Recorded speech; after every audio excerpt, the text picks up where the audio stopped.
Le trésor qui tue.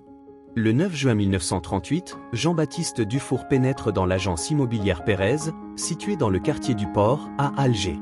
À ses côtés, se tiennent sa femme Marguerite et leurs deux filles, Rose, 15 ans, et Angélique, 12 ans. Monsieur Pérez les accueille, tout sourire. « Bonjour, que puis-je pour votre service ?» Jean-Baptiste Dufour arbore, lui aussi, un large sourire. « Voilà, c'est très simple. On arrive de la métropole et on vient s'installer chez vous. Alors, permettez-moi de vous souhaiter la bienvenue. Quel quartier aurait votre préférence ? Celui-ci.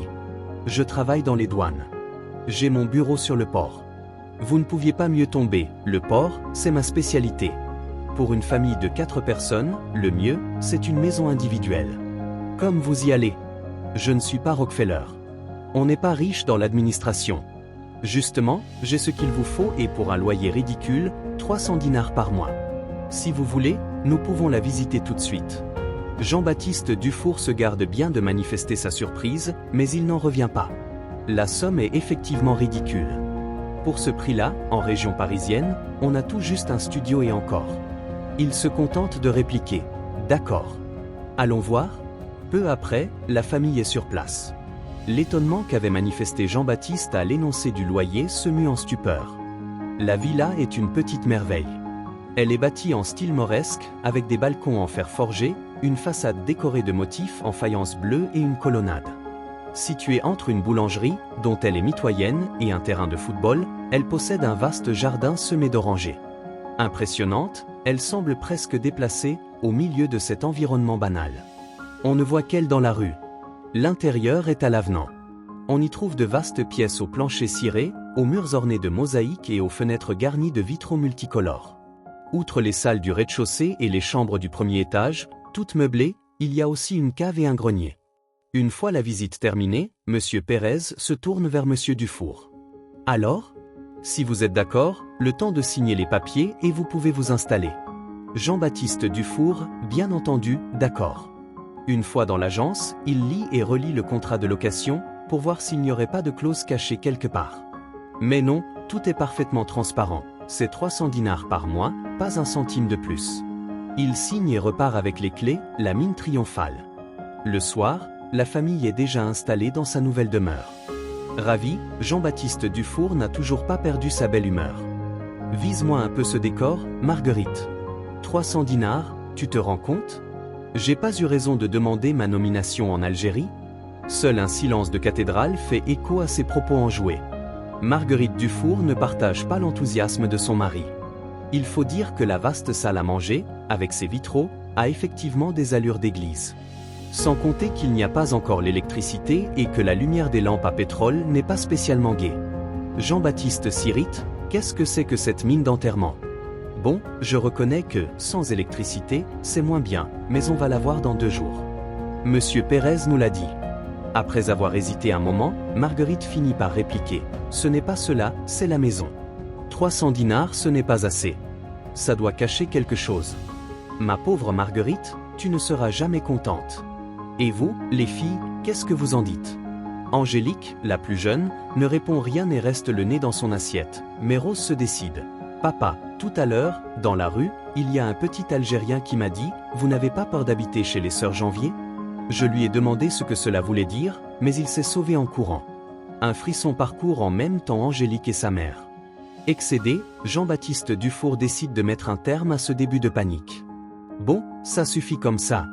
Les filles, vous prenez votre lampe à pétrole et vous allez dans vos chambres. La première qui pleure aura affaire à moi. En faisant tous leurs efforts pour ne pas trembler, Rose et Angélique montent se coucher. Quand elles ont quitté la pièce, Marguerite agrippe le bras de son mari. Jean-Baptiste, moi non plus je ne suis pas rassuré. Il hausse les épaules, sans répondre, décide d'aller se coucher à son tour. Marguerite l'entend répéter dans l'escalier. 300 dinars. Qu'est-ce qu'il leur faut ? 300 dinars. Une fois au lit, Jean-Baptiste Dufour s'endort rapidement. Mais pas pour longtemps. Il est à peine minuit lorsqu'une main le secoue. Jean-Baptiste, réveille-toi, qu'est-ce qu'il y a ? Il se passe quelque chose. Écoute, je n'entends rien. Mais si, on dirait comme un bruit de chaîne. C'est le vent. Et ce gémissement, tu ne l'entends pas ? C'est un chat, ma pauvre Marguerite. Pourtant, l'instant d'après, il saute de son lit. Tu as raison, ce n'est pas un chat. Je vais lui dire 2 mots à cet énergumène. Des coups violents viennent, en effet, d'être frappés à la porte d'entrée. Jean-Baptiste va chercher son arme de service et se précipite au rez-de-chaussée. Marguerite l'entend dégringoler l'escalier quand éclate un cri abominable. C'est une voix d'outre-tombe, à la fois aiguë et grave, qui n'a rien d'humain et qui exprime une terreur absolue. Avant de pouvoir réagir, Madame Dufour voit Rose et Angélique arriver en hurlant dans sa chambre. Et, après un long moment, son mari revient, le revolver à la main. Il déclare, un air déconcerté, il n'y avait personne. Le lendemain matin, Marguerite Dufour décide de faire ses courses à l'épicerie Compagnie qui se trouve dans la rue à côté de la maison. C'est le quartier général des commères. Lorsqu'elle arrive, son cabas à la main, elle est immédiatement entourée par la patronne et ses clientes. Sans prendre la peine de se présenter, Madame Compagnie lui demande « C'est vous qui êtes chez les sœurs Janvier ? C'est-à-dire » J'ai cru comprendre que oui.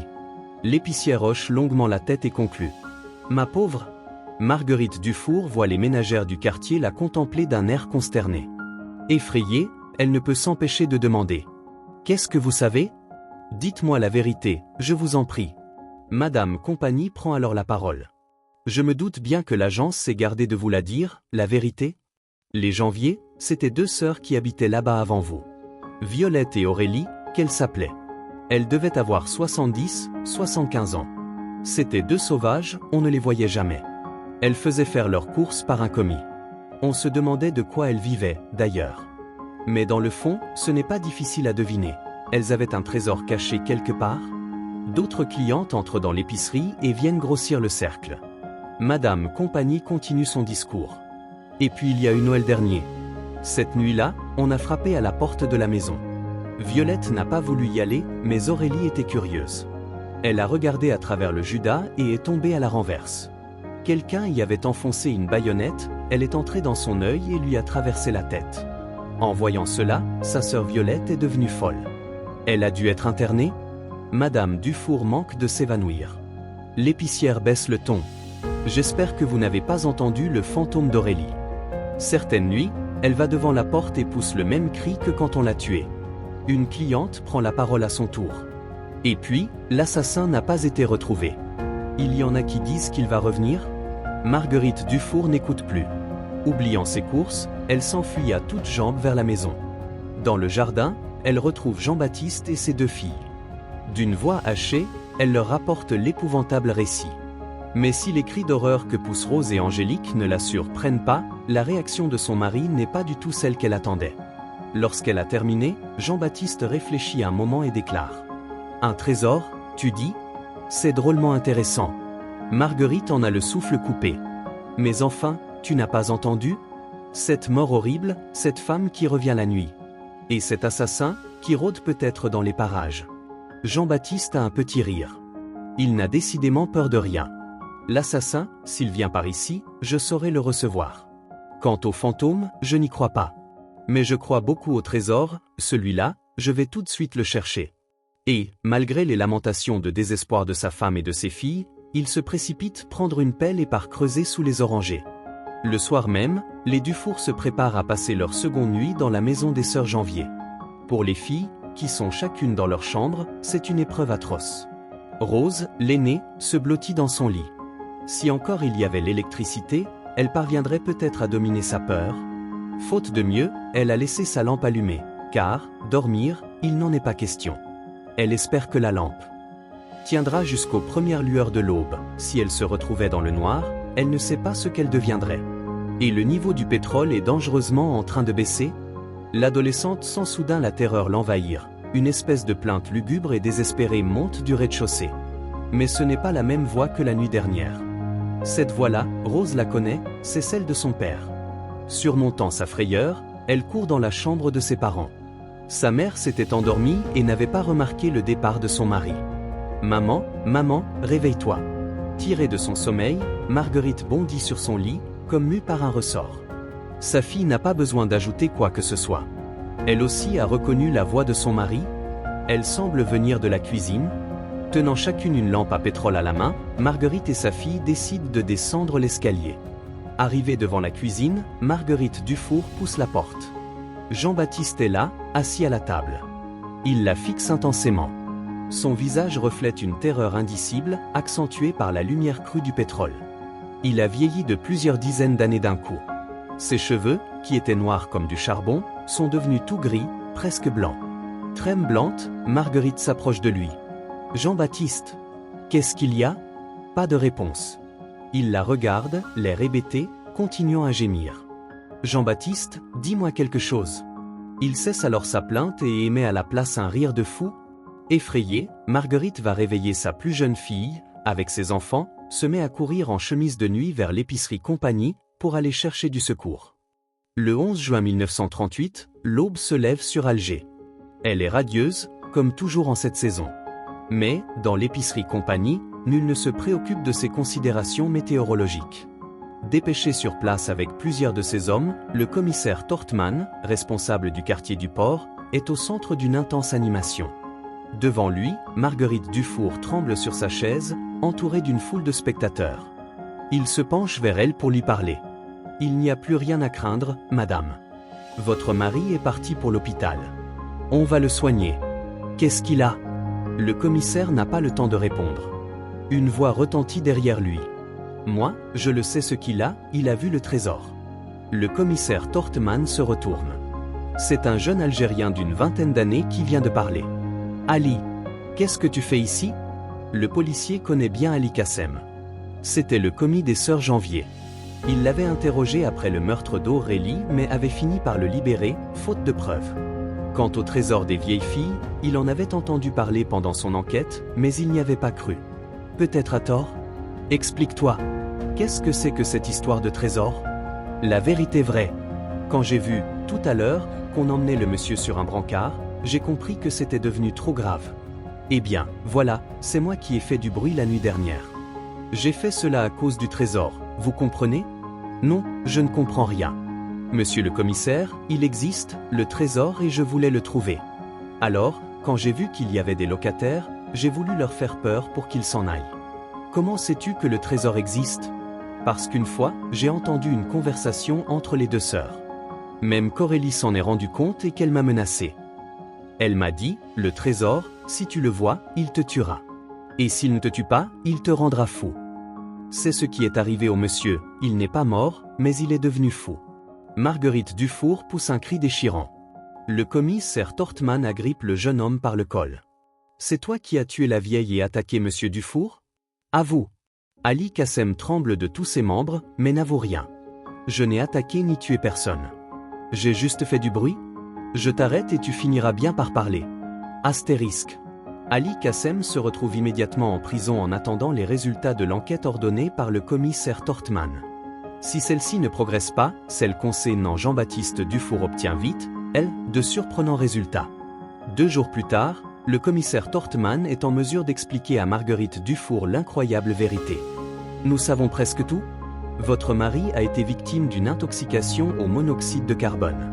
Il était descendu dans la cave des Sœurs Janvier, vraisemblablement pour chercher le trésor. Or, la cave dégage des émanations mortelles de gaz, dues au mauvais fonctionnement du four de la boulangerie mitoyenne. Les pompiers l'ont vérifié tout à l'heure, les 2 caves communiquent. Le commissaire continue. Par la même occasion, ils ont découvert le trésor, 500 Napoléons et 100 000 francs en billets, dans une cassette enfouie assez peu profondément. Mais il n'était pas nécessaire de l'enterrer davantage. Pour quiconque ne portait pas de masque ou ne retenait pas sa respiration, la présence de ce gaz inodore constituait la mort assurée. Aurélie Janvier avait été infirmière. Elle devait avoir constaté la présence du monoxyde de carbone dans la cave, sans doute à cause de la mort d'animaux domestiques, et a imaginé cette protection invincible. Le trésor des Sœurs Janvier était mieux défendu que les sarcophages des pyramides. Marguerite Dufour hoche la tête en silence. Elle est encore sous le coup de l'émotion. Elle finit cependant par dire « Le docteur m'a dit que tout irait bien pour mon mari. Il retrouvera un esprit normal. » Il a dû se rendre compte que quelque chose n'allait pas et il a eu le réflexe de s'en aller. 1 ou 2 minutes de plus et son cerveau était détruit, 5 minutes de plus, il était mort. Et ce jeune Algérien, Ali, vous croyez que c'est lui le meurtrier d'Aurélie Janvier ? Je ne sais pas mais pour le moment, je n'ai pas d'autres suspects. Les Dufour ne sont pas restés longtemps à Alger. Dès que l'état de santé de Jean-Baptiste l'a permis, Ils sont repartis en région parisienne. En raison de ce qu'il avait subi, l'administration des douanes a accepté qu'il reprenne son ancien poste et la famille s'est installée dans un appartement, tout ce qu'il y a de plus banal, comme en habitent des millions de gens, avec l'électricité, des pièces peut-être un peu trop petites et un loyer peut-être un peu trop élevé. Personne de la famille n'a su son dénouement, qui est survenu peu après. Dans le quartier du port d'Alger, un certain Henri Petit, 53 ans, a été maîtrisé par les passants, alors qu'il tentait de crever les yeux d'une vieille femme, à l'aide d'une baïonnette qu'il dissimulait sous sa chemise. L'homme, trépané après une blessure de guerre, avait fait plusieurs séjours dans des hôpitaux psychiatriques. Ali Kassem a été libéré aussitôt. Il a tout de même été condamné pour le tapage nocturne auquel il s'était livré. Reste la maison des sœurs Janvier. L'affaire a fait tant de bruit dans le quartier qu'elle n'a jamais pu retrouver preneur. La ville d'Alger a fini par la racheter, mais n'a pas réussi à lui trouver une affectation. Elle est restée vide jusqu'en 1962. À la fin de la guerre d'Algérie, les services anti-OS s'y sont installés et en ont fait un centre de détention et d'interrogatoire. Mais l'organisation terroriste a fini par tout faire sauter. De la belle villa mauresque, il n'est rien resté du tout. Merci infiniment d'avoir regardé cette vidéo jusqu'au bout. Si cette histoire vous a plu, n'oubliez pas le petit pouce. À bientôt pour une prochaine vidéo.